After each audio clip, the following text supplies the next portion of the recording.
This is Jackie Helvey, and I'm here with Meg Daniels at Mosaic. And Meg is a filmmaker who made an absolutely wonderful film that's going to be screening at the Scarborough Film Festival. What date is your? I am on Sunday, the 21st at 2:15. And that's at the ArtsCenter in Scarborough. At the ArtsCenter in Scarborough. So, Meg, you and I met here, and you told me that you were a filmmaker, and you were telling me about your movie, Proper Pronouns. And you submitted it to the film festival, and I'm a screener, so I watched it. And I have to tell you, I loved it. I thought it was such a beautiful movie. Can you tell folks a little bit about the content, you know, how long it took you to make it, and a few details? Sure. Proper Pronouns started in started filming the end of 2016. We started working with Liam Hooper. He's one of the ministers featured in the film. Tell folks what it is. Oh, yes. Yeah. I was working my way there, sorry. Proper Pronouns is about 4 transgender ministers who all transitioned over the age of 50 and are trying to prove to the Southern community that they belong in the pulpit. But they also have had to, they've tarnished, you know, relationships in their lives too. Right. But wonderfully, 2 of the 4 ministers who had partners prior to their transition did stay with them. But there was a lot that they went through in order to make it work. I found that fascinating too, that they loved each other enough to somehow make it work. Yeah. I mean, there was a lot of damage to the heart, but right. For Dawn and Pam. Mm-hmm. But you know, Diana and Liam were together as a lesbian couple beforehand, so the transition for them was totally different. Right. Yeah. So, what made you decide to do this film? The famous question. So I decided to make this film because being from upstate New York and having family and friends as part of the LGBTQ community, when I came here, I was just really astounded and angered by the fact that religion prevailed when it came to loving your child. And I couldn't understand that. I grew up, you know, Catholic. I left Catholicism a long time ago. And although the families one of my best friends and then another family member of mine came out, although there were a lot of difficult days, dark days, you know, sadness and heartbreak, they still came together as a family and their bonds were strengthened. And they never stopped loving each other, one another, each other. You know, the families never kicked their kids out. Right. And that is what I saw when I got here. And I couldn't believe that, you know, for me, I grew up where love prevailed. Right. And here, religion prevailed. Now, I'm not saying that's the case across the board, of course, but it happens more often than not. I will say that. Yeah, and I will stand firm on that one. You know, there's such hypocrisy in the whole deal, you know. Mm-hmm. It's hard to believe that churches can take that kind of a stand when they're supposed to be about love and peace and all that kind of stuff. As I was saying when we were talking earlier, we're here in Scarborough, which is very different than most of North Carolina. We're sort of in this little bubble where, you know, we get it, but when you look around, North Carolina overall doesn't get it. That's true. So how difficult has it been for you being in North Carolina and making this film? What reaction have you gotten outside of our immediate community? Thankfully, a lot of people have been very grateful to me. Because it's such an enlightening film. Well, thank you. I'm not trying to toot my horn by saying that. Oh, I was worried, and I really want to be sure that we made the film and did justice to the trans community. Right. That was my biggest fear. Mm-hmm. You know, they are my biggest critics. I don't care about the Bible thumpers. You know, I will listen to everybody's opinion, but they're not the ones, you know, who, there are some, hopefully, that walk that fine line of maybe I'm going to change one heart or one mind. But the trans community is the one that means the most to me as far as their opinion goes, as far as did I do right by them? Right. I am a white cisgender woman. I am not a part of the trans community. Mm-hmm. And one of the questions that they prepared me for upon graduation was, you have to be ready to answer the question, who do you think you are? Right. Going into a community of which you do not belong and making a film. You know, this cannot be a film about body parts. And, you know, that's not the story. And I knew that going into it. That was never our intention. It's nobody's business Right. what body parts anyone has. you Yeah. know? It's about humanity. That's what this film embraces and encompasses and tries to relay to people. That it's not about, you know, what scripture says. It's about, you know, who we are as human beings, our souls, our hearts, our minds, our intellectualism.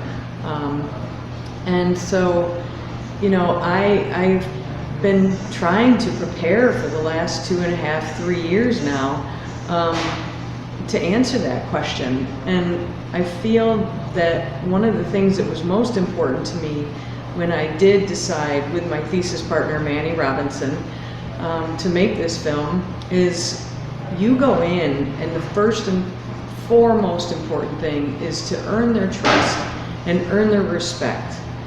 And we shut up and turn the camera on and shut up. You know, we didn't pepper them with questions that were irrelevant to what we were trying to tell.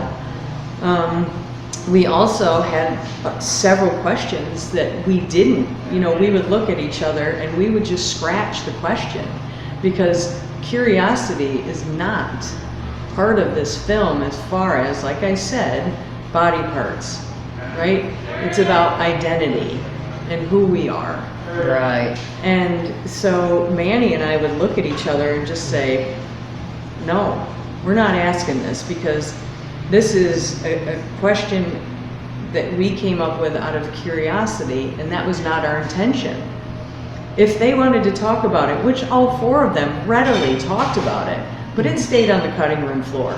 It was not going in this film. So, well, and probably as you went along, you learned what was appropriate and what wasn't. Right, and it was always something we always asked first. How do you feel about this? Now, we would never just give them a list of questions because we wanted genuine responses. We wanted to see that deep breath that Dawn takes at the table when she's flipping through the photo album, and I asked her a question and she was annoyed with me. But if I had prepared that question and given it to her ahead of time, she could have said, given me a totally different answer, said, I'm not answering that. Right. You know, when she came back with her response after she thought about it, she's very reflective, and she thought about it and she said, you know, there are parts of my life that I just can't look at anymore because it's not me. Right. And, you know, people don't understand that. You know, family members oftentimes, not all the time, but there have been conversations that I have had not only with the ministers but with other people who have family members and friends that have transitioned. They have to mourn the death of one person and embrace and support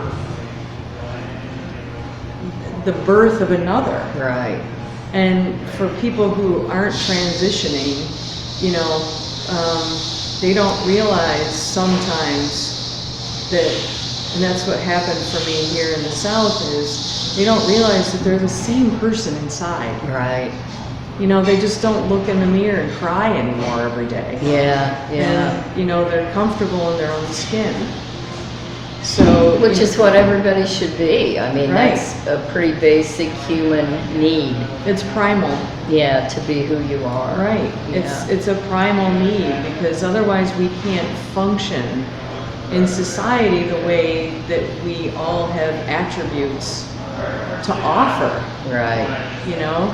And Now, where are the ministers from? Just so people can get an idea that they're not all from Carborough, Chapel Hill.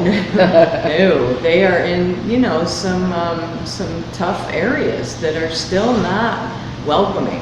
Right. Not like Carborough at all. Right.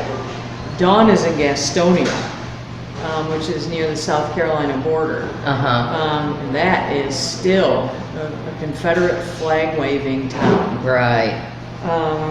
Liam is in Winston-Salem. Deborah is in Charlotte, and Michael is in Asheboro. So all four of them, I mean, Deborah being a little bit more of an exception because Charlotte is a little bit more progressive Right. than the other three, they live in very still, extremely deeply Southern rooted communities. Right. That the belief system there do not embrace the LGBTQ community, let alone the trans community. Yeah. Yeah. Well, I have to say that I love the movie, and I'm just thrilled that it's going to screen, and I'm so happy for you. Now, what's the next project? The project that you're working on now? Yeah, this one I'd love to put on everybody's radar because it is about one of the restaurants is in Carborough. So I'm hoping that a lot of people will support this project.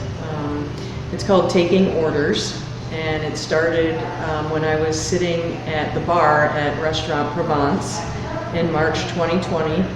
And the governor's order came down that all restaurants would close at 5 o'clock. Mm-hmm.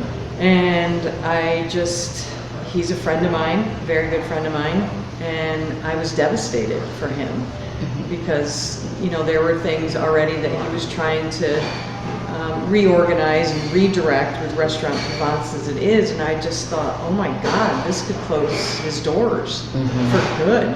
Right. And thousands of other small businesses, and, you know, being a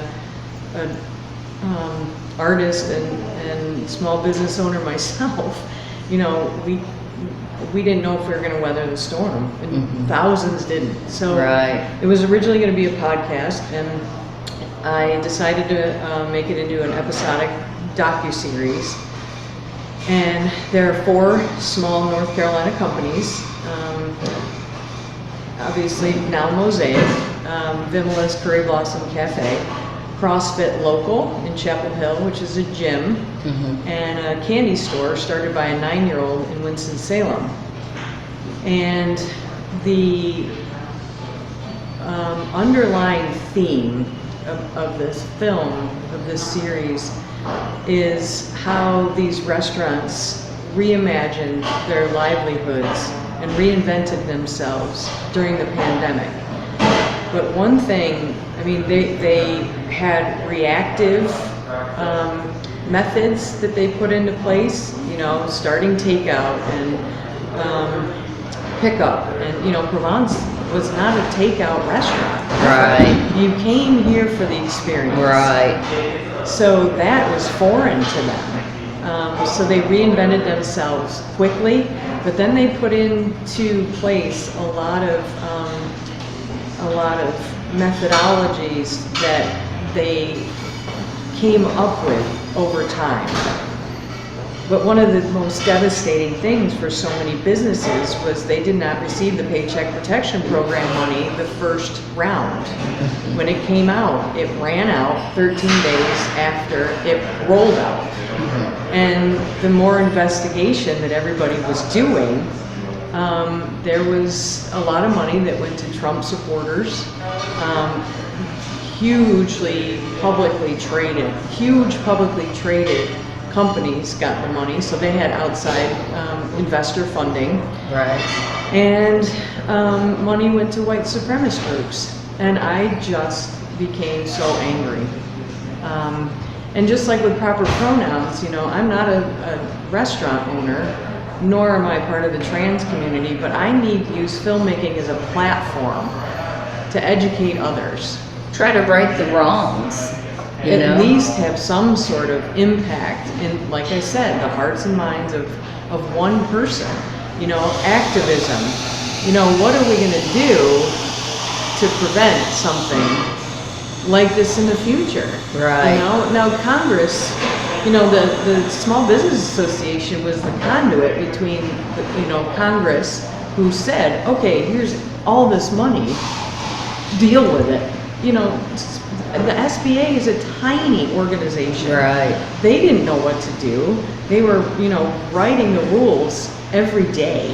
Yeah. Congress was telling them to do one thing. You know, business owners were trying to apply. So there are a lot of layers to this new project. And then the way the community stepped up to support Now Mosaic, right? People were coming with blankets and eating here to help them keep their doors open. You know, so there's a lot of community support that's going to be featured in this. But there's also a lot of devastation. There are a lot of laughs. There's a lot of frustration. But there is hope. Right. And I hope people will come see the film, this series. And where do they find it? It's not available yet. You have to stay tuned. And I have to raise money for each episode. So what's your fundraising effort? How are you doing that? Right now I've had some great private community support, some donors. Truist Bank was very supportive and donated to our first episode. I've been in touch also with some small business owners here. Fleet Feet donated. Oh, nice. Yep. I have started an email thread with the Chamber of Commerce. But I'm really looking right now and I've applied for grants. Unfortunately, I haven't gotten any of the big ones yet. I mean, grant writing is a day That's job a in job, and of itself. So I'm also going to be reaching out to companies that did very well during the pandemic, but are also affiliated with the restaurant industry. Like takeout containers? Grubhub. Right. You know, companies, paper product companies, plastic bags. But, you know, I'm open to any suggestions, you know. So how do people get in touch with you? We actually are under the umbrella of a 501c3. Oh, nice. So any we have a fiscal sponsor. So any donations are tax deductible, and they are on the donation option is on the website, which is takingordersfilm.com. And everything can be paid through PayPal. So you know I'm not going to Vegas with your money. And like I said, they get a tax donation. And then depending on the amount of money that is donated, we offer tiers. I offer a tier system. So, you know, somebody can fund an entire episode. And then they get this episode brought to you by, and they could have a 5-second clip of their company, or, you know, a logo. I mean, Truist, I had their logo in there because they are very gracious with their donation. Right. So, yeah, we have a professional composer out of Apex, and we have our color grading done by a company in Chicago. So the trailer is on the website. And I have private links on Vimeo, and if funders are interested in seeing the first 2 episodes first to justify the quality and the storyline, I'm happy to share it. Them. Meg, it's it's so great to talk to you and to see you again, and I wish you continued success. Thank you so much. Thank you, Jackie. I appreciate your support.